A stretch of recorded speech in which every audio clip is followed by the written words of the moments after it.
பாட்டு விட்டு போயிட்டு இருக்காரு. வீட்டுக்கு பாட்டு விட்டு போயிட்டு இருக்காரு. பஸ்ஸில் இவ்வளோ பேர் இருக்கிறாங்க, மக்கள்லாம் இவ்வளோ பேர் இருக்கிறாங்க. திருச்சி கரூர் சென்ற அரசு பேருந்தில் யூடியூபில் பாடலை பார்த்து ரசித்தபடி அரசு பேருந்தை ஓட்டுநர் ஒருவர் இயக்கியுள்ளார். பாடலை கேட்டும் பார்த்தும் ரசித்தபடி ஒற்றை கையால் பேருந்தை இயக்கிய ஓட்டுநரால் பயணிகள் அச்சமடைந்துள்ளதை அண்மை செய்தியாக பார்த்து வருகிறோம். கூடுதல் விவரங்களை செய்தியாளர் கோவிந்தராஜ் வழங்க கேட்கலாம். வணக்கம் கோவிந்தராஜ், இந்த சம்பவம் குறித்த கூடுதல் விவரங்கள். கற்பகம், கரூர் மண்டலத்தை சேர்ந்த அரசு பேருந்து ஒன்று திருச்சியிலிருந்து கரூர் நோக்கி பயணிகளுடன் சென்று கொண்டிருந்தது. இந்த பேருந்தில் ஆண்கள், பெண்கள், குழந்தைகள் என 20க்கும் மேற்பட்டோர் நேற்று இரவு பயணித்துள்ளனர். இந்நிலையில் அரசு பேருந்தை இயக்கிய பேருந்து ஓட்டுநர் ஒரு கையில் செல்போனை வைத்துக் கொண்டு யூடியூபில் பாடலை கேட்டவாறு மற்றொரு கையில் பேருந்து ஸ்டேரிங்கை இயக்கியுள்ளார்.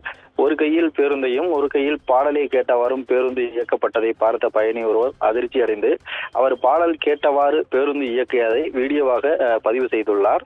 அந்த வீடியோவில் பேருந்து ஓட்டுநர் வலது கையில் மொபைல் போனில் யூடியூபில் பாடலை கேட்டவாறு இடது கையில் ஸ்டேரிங்கை பிடித்து பேருந்தை இயக்கி கொண்டிருக்கிறார். பேருந்தில் பெண்கள், குழந்தைகள் என 20க்கும் மேற்பட்டோர் இருக்கும் போது பேருந்து ஓட்டுநர் இது போன்று அலட்சியமாக ஆபத்தை உணராமல் விதிகளை மீறி பேருந்து இயக்குகிறார்.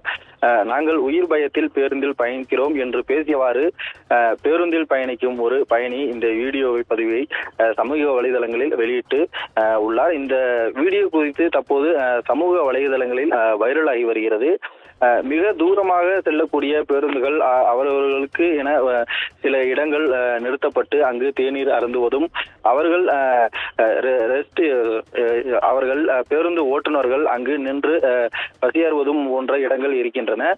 இருப்பினும் பேருந்து ஓட்டுநர் தூக்கம் வராமல் இருப்பதற்காக நடத்துனர் அவருடன் பேச்சு கொடுத்து கொண்டே செல்லக்கூடிய சூழ்நிலையும் இருக்கிறது. அப்படிப்பட்ட ஒரு சூழ்நிலையில் பேருந்து ஓட்டுநர் ஒரு கையில் செல்போனை பிடித்தவாறு பேருந்தை இயக்கியது பயணிகளை அச்சத்தை ஏற்படுத்தும் வகையிலும் தற்போது அந்த விபத்தை ஏற்படுத்தும் வகையில் அவர் நடந்து கொண்டதாகவும் தெரிகிறது. இது குறித்த வீடியோ சமூக வலைதளங்களில் வைரலாகி பரபரப்பை ஏற்படுத்தியுள்ளது.